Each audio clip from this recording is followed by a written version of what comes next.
मंगिर 4 गते प्रदेश र प्रतिनिधि सभाको निर्वाचन गर्ने मन्त्री परिषदको निर्णय। दुवै तहको चुनाव एकै चरणमा। संघ र प्रदेश निर्वाचन निर्धारित मितिमा सम्पन्न हुनेमा ढुक्क रहन आयोगको आग्रह। 10 अर्ब रुपैयाँ खर्च हुने अनुमान। निलम्बित प्रधान न्यायाधीश जबरा विरुद्धको महाभियोग यही संसदमा अघि बढाउने उपसभामुखको भनाई। छलफलको निर्णय समितिमा पठाइने। चीन ताइवान तनावले नेपालमा चिन्ता। अमेरिकाले गल्ती गरेको वामपन्थी नेताको ठहर।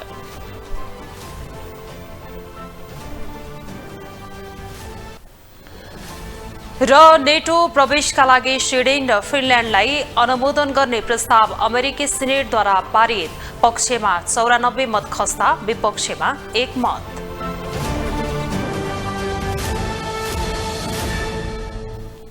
संघ र प्रदेशको चुनाव मंगिर 4 गते हुने भएको छ। आज बसेको मन्त्री परिषदको बैठकले चुनावको मिति घोषणा गरेको हो। चुनावको मिति घोषणा भएसँगै निर्वाचन आयोगले तयारी सुरु गरेको छ। सरकारले चुनावको मिति घोषणा गरेसँगै प्रमुख प्रतिपक्षी दल नेकपा एमाले भने सरकारी निर्णयको स्वागत गरेको छ। सरकारले आगामी मंगिर 4 गतेका लागि संघ र प्रदेशको चुनावको मिति घोषणा गरेको छ। बिहीबार बसेको मन्त्री परिषदको बैठकले संघ र प्रदेशको चुनाव एकै चरणमा गर्ने निर्णय गरेको हो। यसअघि स्थानीय तहको चुनाव समेत एकै चरणमा सम्पन्न गरेको सरकारले संघ र प्रदेशको चुनाव समेत एकै चरणमा गर्ने घोषणा गरेको हो। प्रतिनिधि सभा र प्रदेश सभाको निर्वाचन मंगिर 4 गते आइतबार एकै चरणमा सम्पन्न गर्ने आज बसेको मन्त्री परिषदको बैठकले निर्णय गरेको कुरा म यहाँहरू मार्फत सम्पूर्ण देशवासीमा जानकारी गराउन चाहन्छु। धन्यवाद। सरकारले चुनावको मिति घोषणा गरेपछि प्रमुख प्रतिपक्षी दल नेकपा एमाले भने त्यसको स्वागत गरेको छ। मिति घोषणा गर्ने कुनै पनि बैठकमा एमालेलाई नबोलाइएको भए पनि चुनावको मिति घोषणा गर्न स्वागत योग्य भएको एमालेको निष्कर्ष छ। र निर्वाचन भनेको सार्वभौमता सम्पन्न जनताको आफ्नो अधिकारलाई प्रयोग गर्ने विषय हो। त्यसले गर्दा अब हाम्रो संविधानले अगर मगर नभनिकन हैन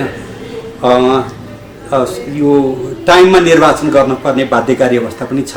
आज जुन निर्वाचनको तिथि डिक्लेरेसन भएको छ त्यसको लागि म चाहिँ मेरा मित्र शेरबहादुर देउवा प्रधानमन्त्री जो हुनुहुन्छ उहाँलाई म धन्यवाद दिन्छु।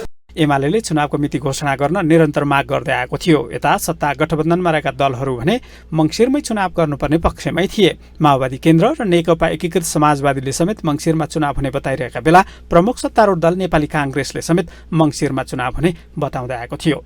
ग्लोबल टेलिभिजनका लागि क्यामेरामा वेद श्रेष्ठका साथमा अमृत राज काफले, काठमाडौँ।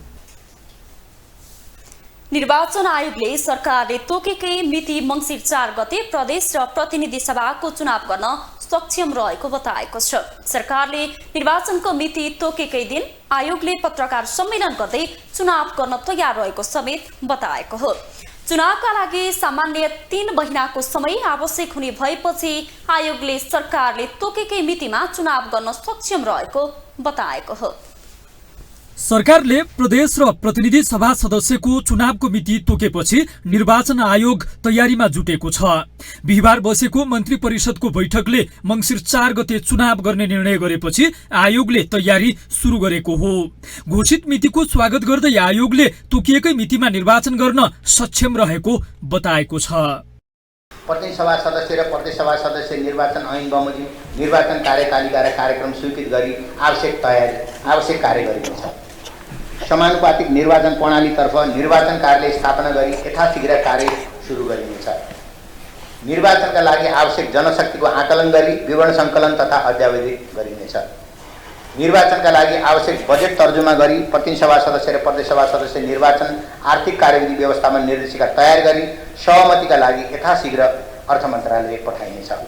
निर्वाचनको मिति घोषणापछि आयोगले मतदाता नामावली संकलनको काम स्थगित गरेको छ।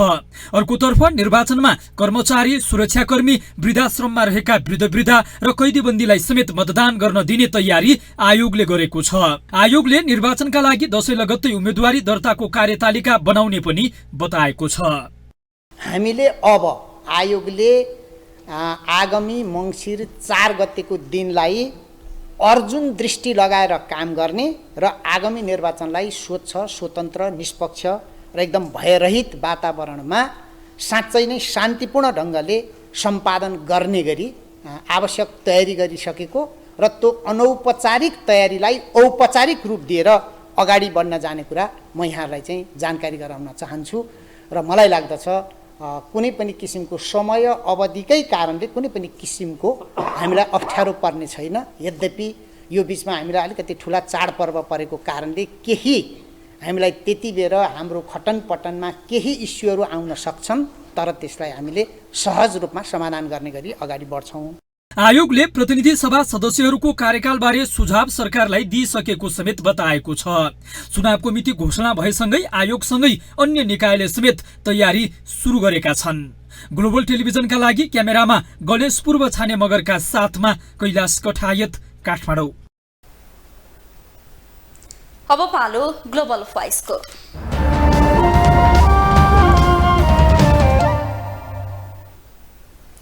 सरकारले आगामी मङ्सिर 4 गतेका लागि सङ्घ तथा प्रदेशको निर्वाचन मिति घोषणा गरेको छ। मन्त्री परिषदको निर्णयसँगै निर्वाचन आयोग तथा सुरक्षा निकायले आफ्नो तयारी सुरु गरिसकेको जनाएका छन्। यसै सर्वसाधारणमा पनि निर्वाचन मिति घोषणासँगै नयाँ उत्साह देखिएको छ। यसै सन्दर्भमा ग्लोबल भोइसमा आज हामीले सर्वसाधारणलाई सोधेका छौँ, सङ्घ र प्रदेशको निर्वाचन घोषणा हुनुलाई के भन्नुहुन्छ? अब राम्रै हुन्छ होला नि, चाँडै के अरे निर्वाचन भएको त राम्रै हो। अब के छ र अहिले त यो मङ्सिरको 4 गतेमा होइन, अहिले लागु हुने भने चाहिँ हुन्छ पनि होला। यो भयो भने राम्रै हो, जो शान्ति भएर अहिले अब यो देशै यस्तै छ, डाङ्डरडुङ्गो छ, अशान्ति छ, शान्ति भयो भने सबैले यही त हो नि। हजुर, यो निर्वाचन त राम्रै हो नि, यो अन्य हरेक चिज भइरहेछ, चुनाव भइदियो भने धेरै राम्रो नि। अहिले सुरक्षित ढङ्गले चाहिँ गर्नुहोस् भन्छु होइन। सबभन्दा पहिलो कुरा चाहिँ यो निर्वाचन गर्नुभन्दा अगाडि चाहिँ यो फोहोरलाई सफा गरिदिनु भन्छु। यो मलाई कुनै ठिक लागेन। अनि नागरिकलाई एकदम बस जानु आउनु एकदम आवत एकदम खराब छ, रोड फोहोर छ, बिरामी हुन्छ, उपचारको लागि कुनै छैन, व्यवस्था छैन होइन। बिरामी भएको खण्डमा त्यसलाई जानुलाई पनि एकदम असहज छ। त्यो चाहिँ एकदम यो ब्यालेन्स काठमाडौँ मेयरले एकदम राम्रो होस् भन्न चाहन्छु। ठिकै छ, जनताले अब आफ्नो मताधिकार पाउँछ होइन, मत दिन्छ। अब जनताको पक्षमा काम गर्नु पर्यो सरकारले। अब निर्णय गर्यो भने त निर्वाचन हुनु त अब ठिकै नै हो नि, निर्वाचन हुनु राम्रो हो नि त। लोकतन्त्रमा त निर्वाचन भएर आएको सरकारै राम्रो हो नि त। अनि अब बरु निर्वाचन राम्रो स्वच्छ तरिकाले हुनु पर्यो होइन। अब कुनै गठबन्धी कुनै पूर्वाग्रह रूपले हुनु भएन होइन। त्यस्तो किसिमले अब स्वच्छ तरिकाले हुनु पर्यो। त्यो अब निर्वाचन भइरहेछ नि, जनताले पाउने कुराहरू त केही पाउनु भएको छैन, सुख सुविधाहरू होइन, जुन उहाँहरूले चुनाव आउनुभन्दा अगाडि चाहिँ अब यो गर्छु त्यो गर्छु अथवा यो चेन्ज हुन्छ भन्ने कुराहरू कति गरिरहनु भएको हुन्छ होइन। तर अब त्यो चुनाव गर्ने चाहिँ एउटा जस्ट बजेटको लागि सिद्धाउने बाटो मात्रै देखिरहेको छु मैले। भनौँ न एज अ आम जनताको बोली बोल्दाखेरि चाहिँ उहाँहरूले चाहिँ नर्मल्ली अब चुनाव गर्ने, उहाँहरू आफ्नो पदको लागि लड्ने, त जनताको लागि चाहिँ जनतालाई के गर्छु, जनताको लागि केही गर्नुपर्छ भन्ने त चाहिँ सायद जनताले पाएको छैनन् कि चुनाव भनेको चाहिँ एउटा उहाँहरूको लागि डिरेक्ट नेपाली उसमा भन्नुपर्दाखेरि चाहिँ मागेर खाने बाटो जस्तो लाग्छ मलाई चाहिँ। अब सर्वसाधारणको हिसाबले भन्दाखेरि नेपाल गभर्मेन्टमा नेपाली यो बुढापाकालाई हटाउनै पर्छ। अब हुन त हामी नि बुढो भयो भने यिनीहरूले विकास गर्ला भन्ने छैन। त्यहाँदेखि अब फ्युचरमा आएर अब हामीले नयाँ यङ जेनेरेसनलाई हेर्नुपर्छ, देशै यङ जेनेरेसनलाई ह्यान्डओभर गर्नुपर्छ, त्यसबाट मात्रै के होला। सरकारले मङ्सिर 4 गते प्रदेश र प्रतिनिधि सभाको निर्वाचन गर्ने निर्णय गरेसँगै नेपाल प्रहरीले सुरक्षा तयारी थालेको छ। केन्द्रीय प्रहरी प्रवक्ता टेक प्रसाद राईका अनुसार प्रदेश तथा प्रतिनिधि सभाको निर्वाचन 2079 विशेष सुरक्षा कार्ययोजना बनाउन थालिएको छ। एकै चरणमा हुने चुनावको सुरक्षा व्यवस्था मिलाउन नेपाल प्रहरी सक्षम रहेको समेत उहाँको दाबी छ। सरकारले मङ्सिर 4 गते प्रदेश र प्रतिनिधि सभाको निर्वाचन गर्ने निर्णय गरेसँगै नेपाल प्रहरीले सुरक्षा तयारी थालेको छ। संघ र प्रदेशको निर्वाचन एकैपटक गर्दा सुरक्षा चुनौती हुने कुरा उठिरहेको छ। तर प्रहरीले भने निर्वाचन सुरक्षा गर्न सक्षम रहेको बताएको छ। केन्द्रीय प्रहरी प्रवक्ता टेक प्रसाद राईले प्रदेश तथा प्रतिनिधि सभा निर्वाचन 2079 विशेष सुरक्षा कार्ययोजना बनाउन थालिएको बताएका छन्। नेपाल सरकारले चुनावको मिति तोकेको छ तापनि हामीले विगतको भर्खरै मात्रै पनि हामीले स्थानीय तहको निर्वाचन एकै चरणमा सम्पन्न गरेर आइसकेका छौँ। त्यसैले चाहिँ अब फेरि हामी केन्द्रमा नेपाल प्रहरी अतिरिक्त महानिरीक्षक एआइजी साहबको अध्यक्षतामा केन्द्रीय निर्वाचन तयारी समिति गठन गरेर हामी डिटेलमा बताउन सक्छौँ। प्रहरीले यसअघि 2 चरणमा निर्वाचन भए शान्ति सुरक्षा र निर्वाचनको सुरक्षा व्यवस्था सहज हुने बताउँदै आएको थियो। तर सरकारले एकै चरणमा चुनाव गर्ने निर्णय गरेपछि प्रवक्ता राईले विगतमा चाहिँ एकै चरणमा भएको स्थानीय तह निर्वाचनमा पनि शान्तिपूर्ण भयरहित र निष्पक्ष तवरमा प्रहरीले सम्पन्न गराएको र यसपालि पनि सुरक्षामा कुनै त्रुटि नरहने बताएका छन्। पहिलो कुरा त हामी सुरक्षा निकायहरूले आफ्नो आफ्नो ठाउँबाट सुरक्षा योजना बनाएर परिचालन त हुन्छौँ नै। यो हाम्रो लागि त एउटा चाहिँ ग्रेट अपर्च्युनिटी पनि हो, सुनौलो अवसर पनि हो भने आम नागरिकहरूले विभिन्न पार्टीका नेता कार्यकर्ताहरूले पनि संयुक्त भएर इमान्दारीका साथ अनुशासित भएर भाग लिइदिनु भयो भने त्यही हो सबभन्दा सजिलो। गत स्थानीय तहको निर्वाचनमा छिटपुट घटना भएका थिए, जसलाई मध्यनजर गर्दै प्रदेश तथा प्रतिनिधि सभा निर्वाचनमा कुनै अप्रिय घटना हुन नदिन सुरक्षा व्यवस्थापन चुस्त पार्नुपर्ने देखिएको छ। प्रहरीले निर्वाचन सुरक्षा तयारीका लागि कार्य विभागमा प्रहरी प्रमुखलाई जिम्मेवारी दिने तयारी थालेको छ।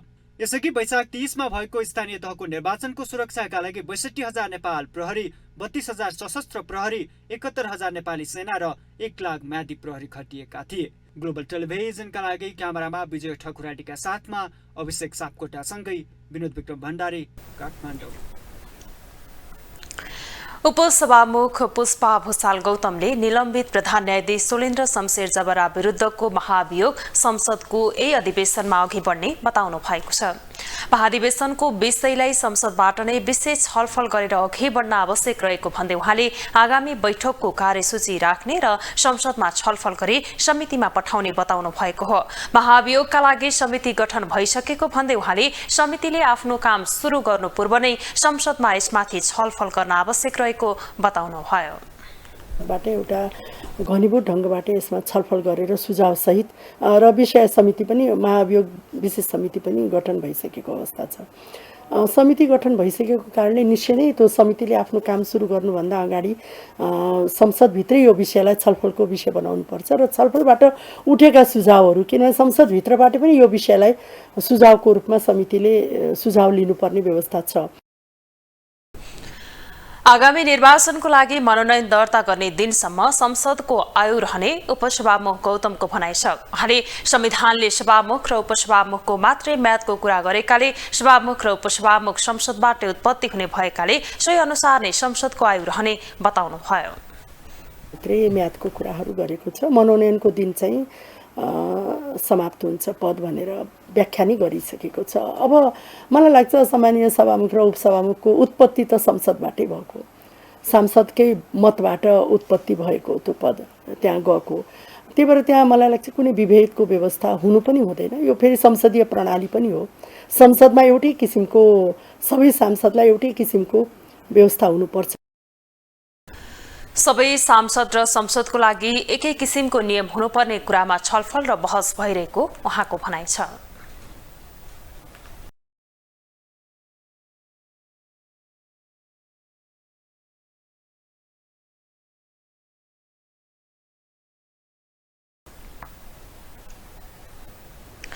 संसदीय समितिले अमेरिकी स्टेट पार्टनरशिप प्रोग्राम एसपीपीमा प्रधान सेनापतिले भाग लिएको विषयमा सरकारले स्पष्ट जानकारी दिनुपर्ने बताएको छ।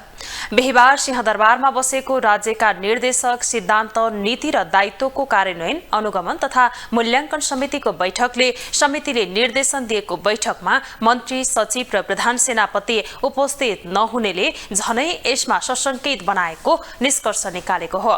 बैठकमा बोल्दै समिति सभापति निरादेवी जैरूले समितिले बोलाएको बैठकमा मन्त्रीको काम आइपरे पनि रक्षा मन्त्रालयका सचिव र प्रधान सेनापति किन नआउनु भएको भन्दै प्रश्न गर्नुभयो। र कार्यवाहक जिम्मा लिएकालाई पनि पत्र छ, परराष्ट्रलाई मात्रै छैन, हामीले दुईतिरै पठाएका छौँ दस्तावेजका लागि। परराष्ट्र मन्त्री नआए अर्को पाटो पनि उपस्थित नभइदिएपछि समितिले आजको बैठकमा छलफलका लागि परराष्ट्र मन्त्री, प्रतिनिधि सभाका सभामुख, राष्ट्रिय सभाका अध्यक्ष, प्रतिनिधि सभाका उपसभामुख, प्रधान सेनापति लगायतलाई बोलाएको थियो।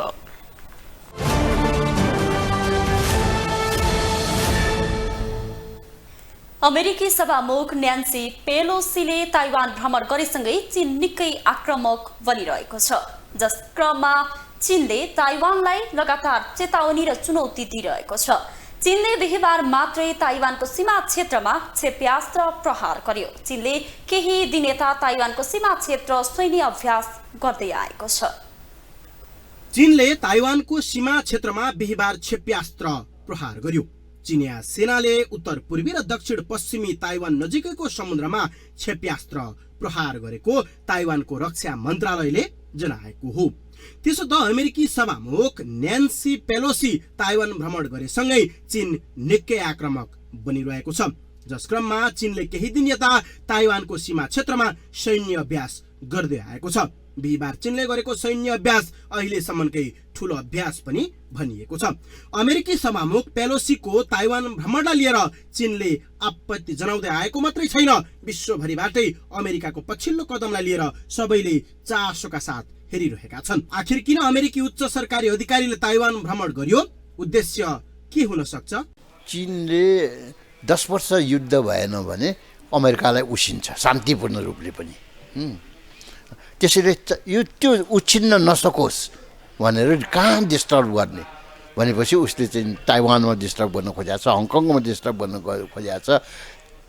तिब्बत स्वशासित क्षेत्रमा पनि नेपाल सजिलो ठाउँ भएकोले नेपालबाट त्यहाँ खोज्ने पेट्ने दलाइ लामा समर्थकलाई उचाल्ने कामहरू गरेको छ। यसैले चीनको विखण्डन, चीनको अस्थिरता, चीनमा सङ्कट पैदा गर्दा आफ्नो फाइदा देख्छ। त्यसो त चीनले पेलोसी ताइवानको ताइपेमा अवतरण गरेसँगै अमेरिकाले एक चीन नीतिको गम्भीर उल्लङ्घन गरेको बताएको थियो। चीनले दुई देश बीचको सम्बन्धमा यसले असर पार्ने चेतावनी समेत दिएको थियो। तर ताइवानले भने चीनको चेतावनीका बावजुद पेलोसीलाई भव्य रूपमा स्वागत गर्यो। ताइवान चीनको अधीनस्थ प्रान्त हो। ताइवान सम्बन्धमा विश्वका दुई महाशक्ति राष्ट्र अमेरिका र चीन बीच तनावको स्थिति पैदा भएको छ। रुस र युक्रेनको युद्धले विश्व समुदाय चिन्तित बन्दै गएको बेला अमेरिका र चीन बीचको यस खाले गतिविधिले तेस्रो शीतयुद्धको सम्भावना बढेको परराष्ट्र जानकारहरूले बताउन थालेका छन्। यो एक किसिमले दोस्रो शीत युद्धको चरण सुरु भएको छ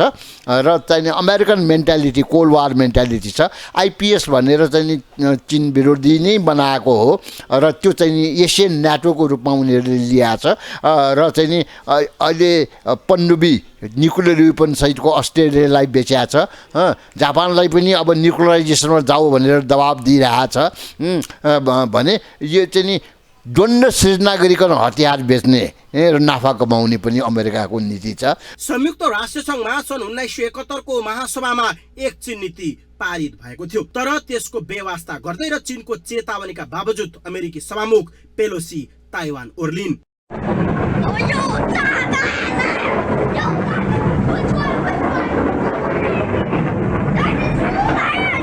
नेपालका कम्युनिस्ट दलहरूले पनि ताइवान चीनको अभिन्न अङ्ग भएकोले अमेरिकाले हस्तक्षेप गर्न नमिल्ने सार्वजनिक रूपमै बताइरहेका छन्। नेकपा एकीकृत समाजवादीका सम्मानित नेता झलनाथ खनालले बुधबार एक विज्ञप्ति जारी गर्दै न्यानी पेलोसीको भ्रमण एक चीन नीतिको विपरीत रहेको बताए।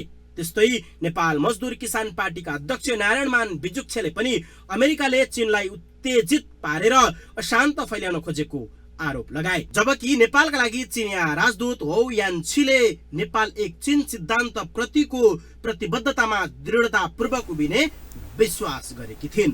विकास आचार्य, काठमाडौँ। अब पालो इन्टरनेशनल न्यूजको।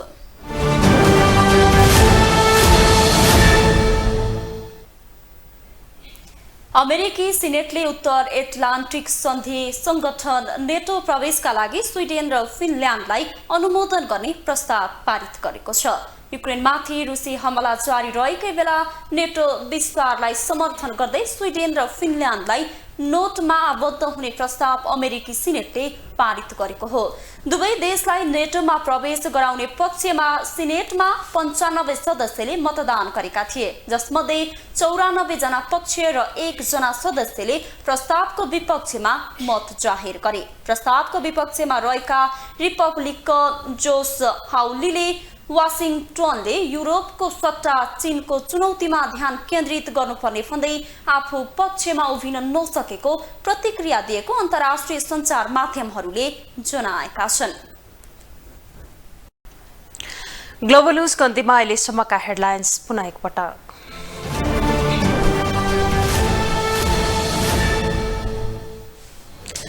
मंसिर 4 गते प्रदेश र प्रतिनिधि सभाको निर्वाचन गर्ने मन्त्री परिषदको निर्णय, दुवै तहको चुनाव एकै चरणमा।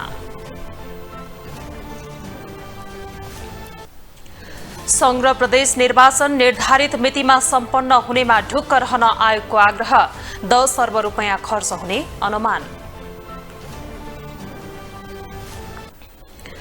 निलम्बित प्रधान न्यायाधीश जबरा विरुद्धको महाभियोग यही संसदमा अघि बढाउने उपसभामुखको भनाई, छलफलको निर्णय समितिमा पठाइने।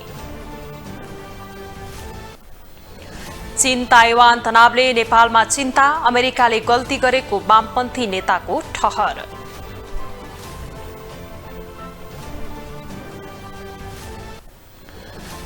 र नेटो प्रवेशका लागि स्विडेन र फिनल्यान्डलाई अनुमोदन गर्ने प्रस्ताव अमेरिकी सिनेटद्वारा पारित, पक्षमा 94 मत खस्दा विपक्षमा 1 मत।